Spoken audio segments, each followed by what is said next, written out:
fired up our signs. Yes. That's right. I'll let everybody know. I can see Get up front, get up front, get up front. Attention, everybody! Actually, I do. I got people at my house working. I left. Hey, thank you all for doing the march with us. Till this morning. For those of you that don't know me, my name is Nate Smith. I'm the Executive Director of the Texas Nationalist Movement. And I'd like to thank Rob and Dean for organizing this event, putting it on, and many others. I'm sure they were not alone. Thank y'all for showing up for support, and we're honored to have Representative Kyle Biedermann here with us for this march.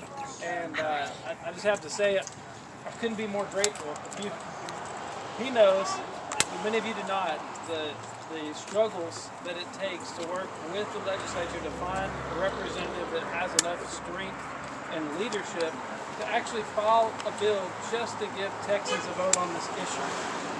We've been heavily engaged with the legislature since 2009, and we've gotten other wonderful initiatives passed. But to get someone to file the bill in this vote has been just an absolute struggle because they lack the courage and the leadership to do it, because many of the people in that house are against them, and they're telling them they're going to shut stuff down. So, Kyle, thank you so much. Welcome. Thank you. Yeah. I'll say a couple words. So this is my office right here, my district office, and look at the green sign I got over there. It says, has my name right on it. Even though I've been here for 35 years. 35 years I've had that hardware store. And I struggled for most of that time. But the last 5 years, God's blessed my business and allowed me to run for office. So this is now my office. I hardly ever go there. But it's just amazing that we're at a point right now where we have so many things happening in our country, and it's not good. And what's happening on our border. The timing is so right for us to be standing up and letting the whole world know, letting the country know, letting other Texans know that this is not a far out thing. This is time.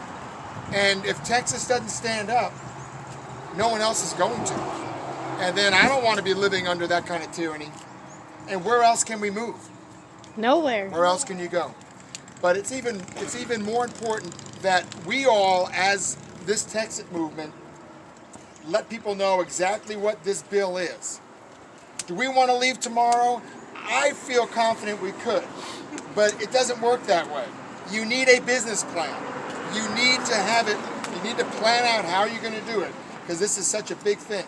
But what happens in that planning stage is now we have time to talk to other states. We have leverage, because if the people vote, that's where you get leverage. So we've got a resolution that is signed by 50 Republicans in the House right now. They got 50 Republicans to sign it. HJR 52. And you know what it says? Exactly TEXIT.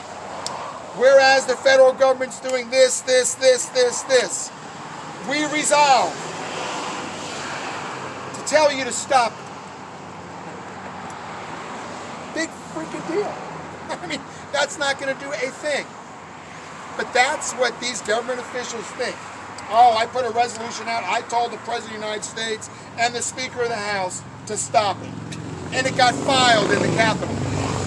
Yeah, you knew where it got filed. Yeah. Okay?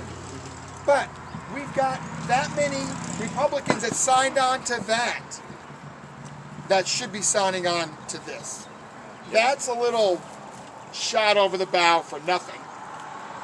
This is long-term vision for Texas, for the people of Texas, for not just us, but our children, our grandchildren, and the future of those that fought for this great state. So when we talk to these other legislators and other people, this is about the vision and the future of Texas, starting the process, but knowing that Texans realize that we're getting the short end of the stick in this United States. We're the piggy bank. They're letting them come through our border. They're ruining our state in order to allow them to get more votes for the liberal Democrats. And again, TEXIT is not about Republican and Democrat. The problem is, if we don't get TEXIT going, this state is going to be socialist. This country is going to be socialist. just like what happened in Europe. And there's a gentleman from Europe. He knows what it's like in Europe.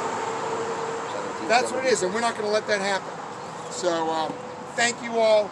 Just be truthful and honest with everybody about what this is, because they're going to try to make it all about secession.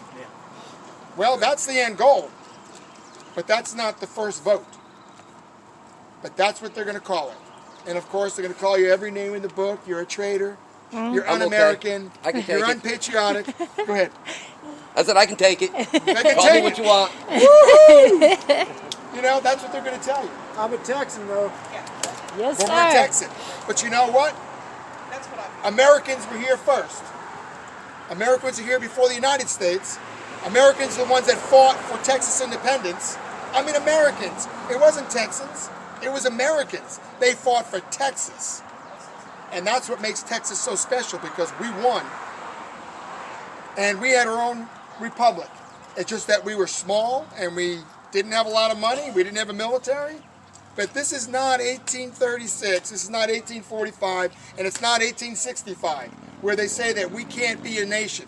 We can't be our own republic. We can't leave this union. That is not true. That is a Supreme Court ruling full of holes, and Supreme Court rulings are not law. So don't let anybody tell you any of those things. You're un-American if you're not fighting for our Constitution, for our rights, our God-given rights that we have in this country that are being stolen from us right now. Amen. So God bless every one of you, but God bless Texas. And this fight's not going to stop in this session. If we don't get this bill through, we got we got a bus. We're going to go through for the next year and a half and get ready for next session if we have to. But this is the session to get it started. So please don't give up, because I'm not going to give up, that's for sure. And I'll be here for a couple minutes and any questions, but thank you all very much for being in my hometown in Fredericksburg. God bless you, and thank you, Mr. Biedermann. Yeah.